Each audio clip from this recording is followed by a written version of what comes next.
Welcome to Roxy's Pinoy Stories. Mali ka nang nakita, Ismael. Wika sa akin ni Lisa.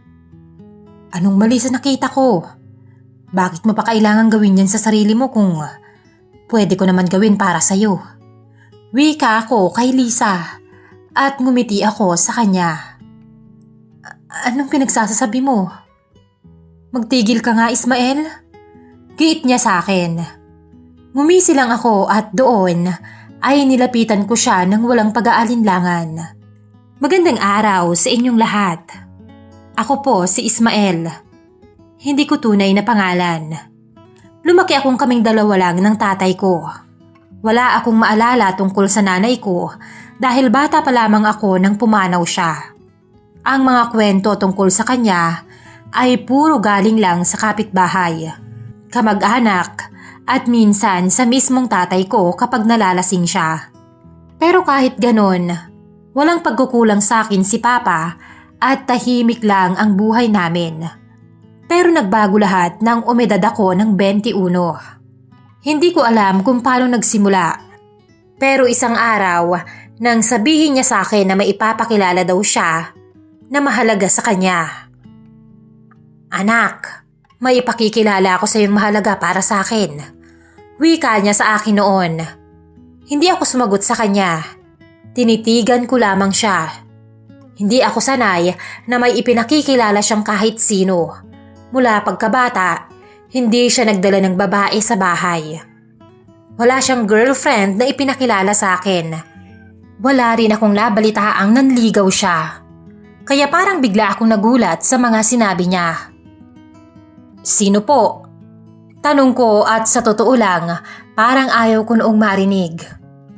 Basta, mamaya na. Giit niya at kita ko sa mga mata ng tatay ko ang saya. Wala akong nagawa noon kundi maghintay. Pagdating ng hapon, dumating ang isang babae. Nakasuot siya ng simpleng blouse at maong. Pero halatang bata pa. Hindi naman menor de edad, pero kita kong mas bata kay Papa.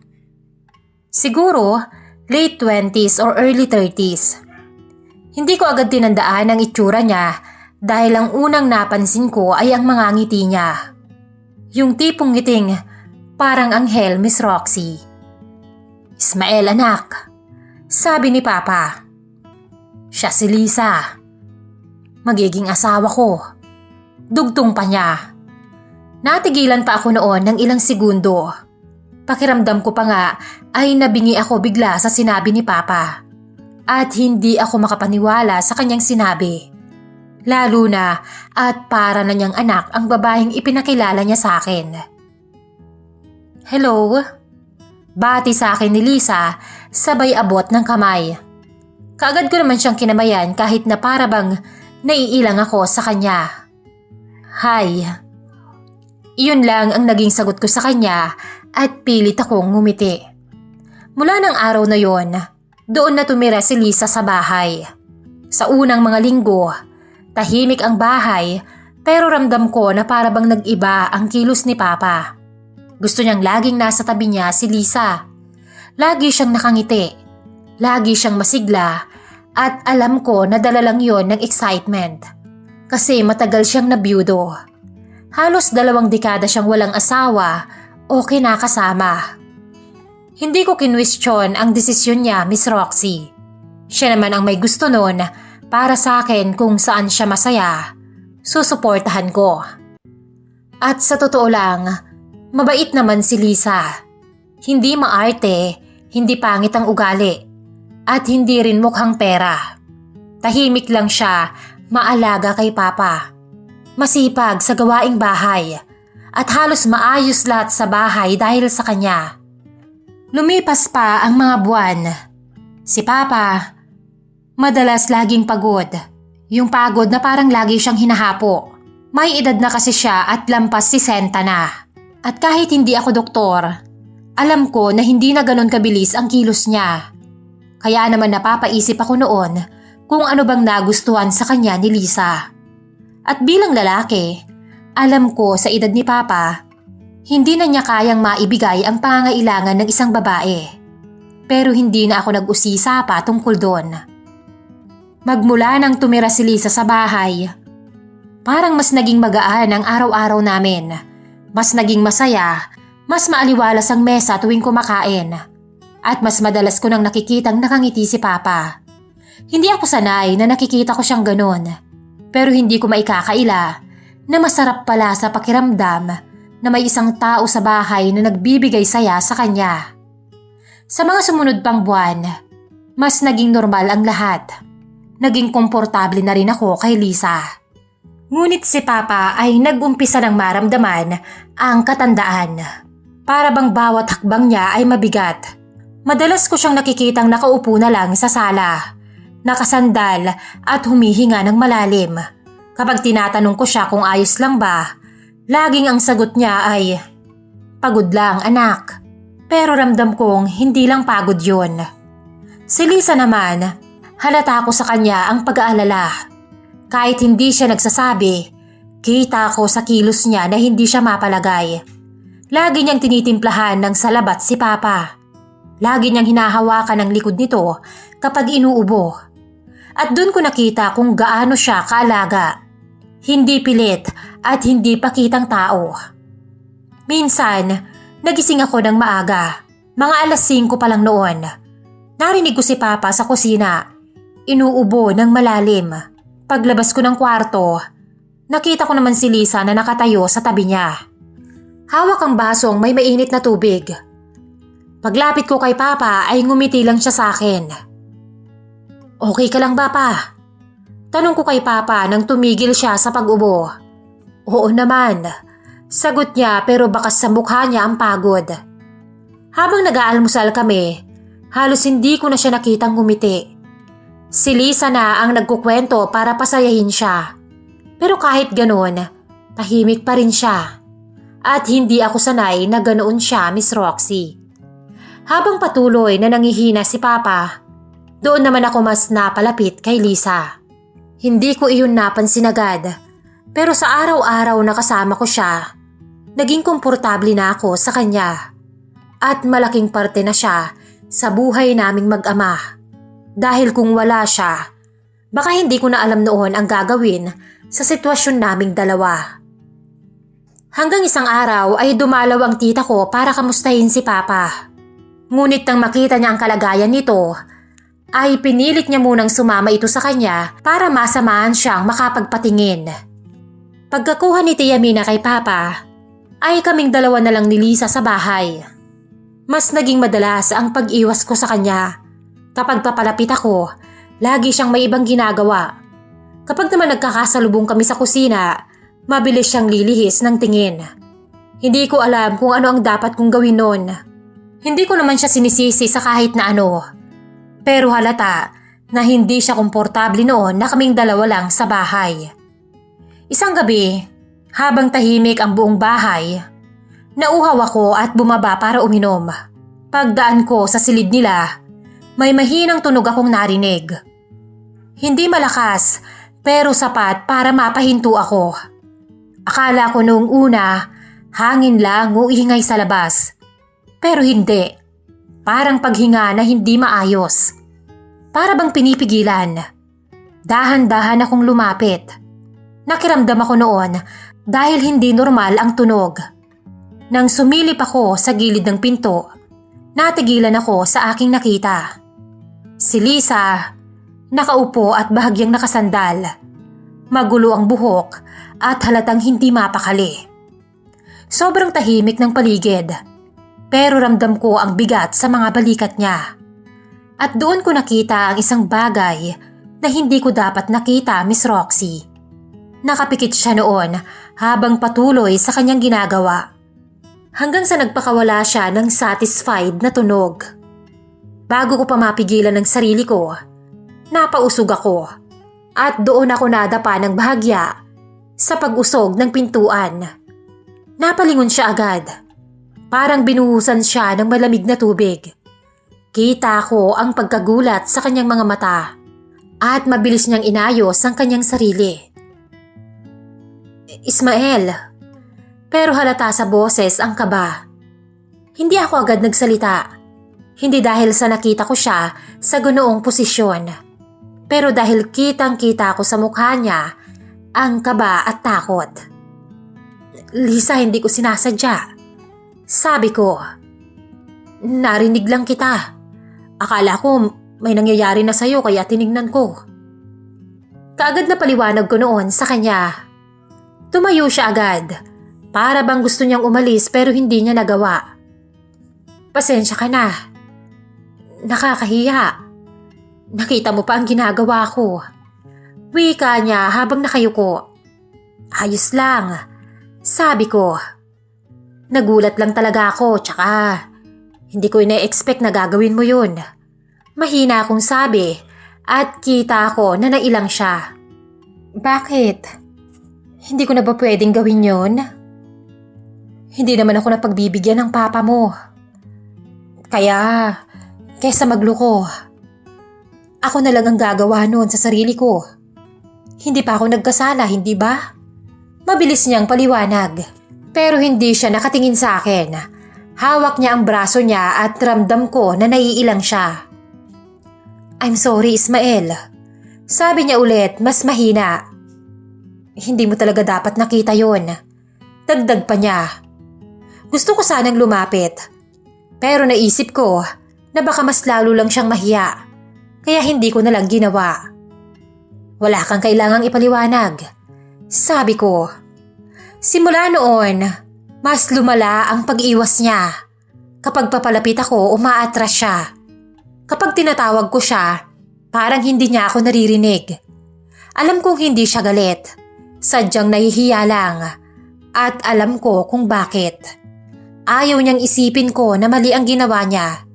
At hindi niya rin inakala na makikita ko yon. Pero isang gabi, nagbago ang lahat, Miss Roxy. Nakaupo ako noon sa sala. Pagod at hindi makatulog. Tahimik ang buong bahay at ako lang ang gising. Ilang minuto pa ay bumaba si Lisa. Mabagal ang lakad niya na para bang nagdadalawang isip kung dapat ba siyang bumaba o hindi. Nang makita niya ako ay agad siyang tumigil. Gising ka pa? Sabi niya sa mahinang boses. Oo, hindi ako makatulog eh.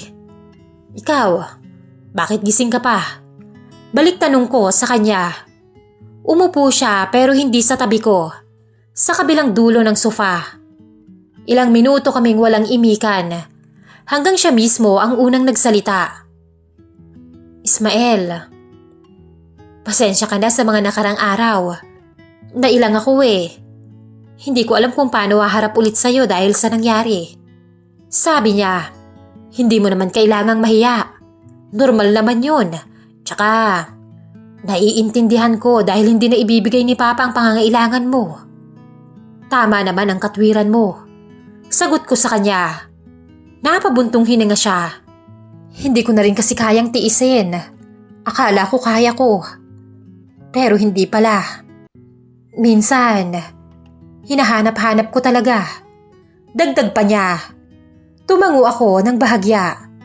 Alam ko yun. Sagot ko. Tumingin siya sa akin. Wala akong mapagbuntunan ng init, Ismael. Wala akong magawa. Wala akong masabihan. At nung gabi na yon, hindi ko alam kung anong gagawin ko. Kaya siguro nagawa ko yung bagay na yon. Hindi dahil sa kung ano man, pero dahil sobrang hinahanap ko at sabik na ako. Paliwanag pa niya. Dahan-dahan siyang lumapit. Ismael, mahina niyang sabi. Bakit, Lisa? Tanong ko sa kanya. Tumingin siya ng diretsyo sa mga mata ko. Sa lahat ng araw na pagod ako, ikaw lang yung laging nariyan. Ikaw lang yung nakakaintindi sa akin at nasasandalan ko. Ang ama mo kasi, wala dito at kung nandito man siya, hindi ko naman masabi dahil baka makadagdag pa ako sa isipin niya. Dagdag pa ni Lisa sa akin. Hindi ako agad nakasagot. Pero ramdam ko sa dibdib ko ang mga bigat sa sinabi niya. Lumapit pa siya ng konti. Hindi ko alam kung mali. Bulong niya. Pero kailangan ko ng kasama kahit sandali lang. Kahit ngayong gabi lang. Ayoko nang gawin yun mag-isa. Baka pwedeng punan mo yon, Ismael. Sabi niya na ikinagulat ko. At nang hawakan niya ang mga kamay ko, hindi siya nanginginig. Kalmado lang siya at para bang alam na alam niyang gagawin ko kung ano man ang ipapagawa niya, Miss Roxy. Ismael, wag mo kong iiwasan. Alam kong matagal mo nang alam na gusto kong punan mo ang pangangailangan na hindi na ibibigay ng papa mo. Dagdag pa niya at doon, bigla niya akong hinila. At nang gabing yon, Miss Roxy, nangyari ang hindi dapat. Pagkatapos noon ay nagbago ang lahat. Pareho kaming tahimik ni Lisa kinabukasan. Halos hindi kami magkatinginan habang kumakain. Parang nagising kami sa realidad na hindi namin alam kung paano haharapin. Ako mismo, hindi ko alam kung dapat ba akong manatili sa tabi niya o umiwas para hindi na lumala pa ang sitwasyon. Nang bumalik si Papa sa bahay, mula sa ilang araw na pagbabakasyon sa bahay ni Tita Mina, mas lalo kaming nag-iwasan ni Lisa. Biglang nanlamig si Lisa sa harap ko. Hindi dahil ayaw niya, kundi dahil hirap siyang magpanggap. Ako naman, hindi makatingin sa kanya ng diretsyo. Kapag nasa sala kaming tatlo, ramdam ko ang tensyon sa pagitan namin. Pero hindi iyon nahalata ni Papa dahil abala siya sa pagpapahinga at pagpapagaling. Minsan, habang hinahatid ko si Papa sa kwarto niya, napapansin kong nasa likod ko si Lisa. Kapag napapatingin ako sa kanya, bigla siyang iiwas. Pero kahit ganon, ramdam ko na naghahanap lang siya ng tiyempo para kausapin ako tungkol sa nangyari sa amin. Isang gabi, nang tulog na si Papa, narinig ko ang marahang yabag ni Lisa pababa sa hagdan. Akala ko noon iinom lang siya ng tubig. Pero nang sumilip ako, nandun siya sa sala. Tahimik lang siya doon at nakatingin sa sahig. Parang may nahanap na hindi niya makita. Lumapit ako ng dahan-dahan. Lisa, tawag ko sa kanya. Tumingala siya. Hindi siya nagulat at parang inaabangan niya talaga ako. Hindi ko alam kung paano ko haharap sa'yo. Sabi niya, pareho tayo. Umupo ako sa kabilang dulo. Ilang segundo kaming walang imik. Hanggang siya na mismo ang lumapit. Dahan-dahan at doon ay hindi na ako nagulat sa ginawa niya. Hindi ko na rin narinig ang sumunod pa niyang sinabi dahil hinalikan na niya ako ng mas matindi at mas sabik kaysa noong una. Hindi na rin sumagi sa isip ko kung tama pa ba yun. Sa pagkakataong yun, hinayaan ko na lang. Ipinulupot niya ang kanyang mga kamay sa leeg ko. Ako naman ay marahas ko siyang itinulak sa sofa. Habang ang mga kamay ko ay naglakbay sa kanyang katawan. Ang mga halik ko ay bumaba sa leeg niya. Pababa sa balikat habang ramdam ko ang mabilis na tibok ng dibdib ko. Hindi ko na maipaliwanag ang aming nararamdaman noong mga panahon na yon. Pero ang gabing yon, walang ibang laman kundi ang mga impit na daing at mga bulong na bawal marinig ng iba. Basta ang alam ko, tuwing lumalapit siya ay bumibigay ako. At hindi lang yun nangyari ng isang beses.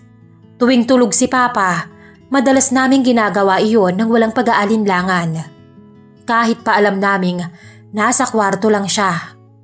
Hindi namin yun alintana. At minsan ay pumapasok din siya sa mismong silid ko. At doon namin pinagsasaluhan ang maling gawain. Hanggang sa unti-unti naging normal na lang na may nangyayari sa amin tuwing may pagkakataon kami. Paulit-ulit hinahanap namin ang isa't isa.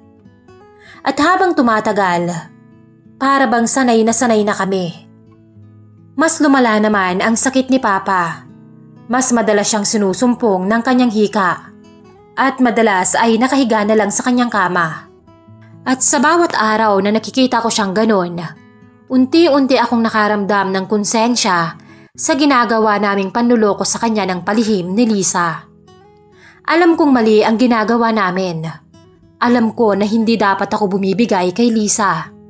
Lalo na't nakikita kong unti-unting lumalayo ang loob niya sa aking ama. Pero hindi ko rin siya matanggihan. At sa tuwing sinusubukan kong lumayo, hinahanap niya ako. Isang gabi, sinubukan kong umiwas. Nagkulong ako sa kwarto at pinilit kong huwag bumaba. Pero hindi ako mapakali. Ilang oras akong nakahiga at nakatitig lang sa kisame. Hanggang may marahang kumatok sa pinto ng silid ko. Ismael, gising ka pa ba? Mahinang tawag ni Lisa sa akin. Napapikit ako at nagkunwaring tulog. Pero hindi siya umalis. Kumakatok pa rin siya ng mahina pero tuloy-tuloy. Hanggang sa hindi na ako nakatiis. Tumayo ako at pagbukas ko ng pinto, nakatayo siya ron. Magulo ang buhok, halatang pagod at halatang may iniisip na mabigat. Ayos ka lang ba? Tanong niya. Ayos lang, Lisa. Kailangan ko lang lumayo. Huwag mo kong iwasan, Ismael. Bulong niya. Nakukonsensya na ako. Mariing kong sabi sa kanya. Ako rin naman. Pero hindi ko kayang mawala ka. At doon ay bumigay ako ulit. Mula noon, hindi ko na mabilang kung ilang beses may naganap pa sa amin. At minsan pa nga, habang katabi ko si Lisa sa sala ay bigla kong nasabi, Lisa, mali na talaga to. Bulong ko sa kanya. Niloloko ko si Papa. Pareho natin siyang niloloko. Dagdag ko pa. Hindi ko gusto na masaktan siya, Ismael. Pero hindi ko rin gusto na mawala ka. Tugtong niya. Pero mali pa rin. Kahit ano pang dahilan natin. Tumingin siya sa sahig. Hindi siya umiiyak, pero halata sa mukha niya ang bigat at doon ay hinawakan niya ang braso ko. Ismael, hindi ko na kayang tumigil. Ikaw na lang ang nagpapasaya sa akin. Mahina at puno ng lungkot na sabi niya. Hindi ko na alam kung ano pang sasabihin ko. Hindi ko alam kung paano tatapusin. Isang tanong ang paulit-ulit na pumapasok sa isipan ko na hindi ko masagot. Tama pa ba na ilihim namin ni Lisa ang lahat? O mas makakabuti at makakagaan kung aaminin namin kahit masaktan pa kaming pare-pareho? Sana ay matulungan ninyo ako na masagot ang aking katanungan.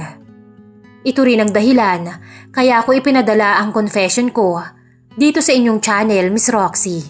Umaasa po ako na matutulungan ninyo akong masagot ang katanungang hirap akong sagutin. Hanggang dito na lamang po at maraming salamat sa pagbasa at pakikinig ng aking karanasan. Lubos na gumagalang, Ismael.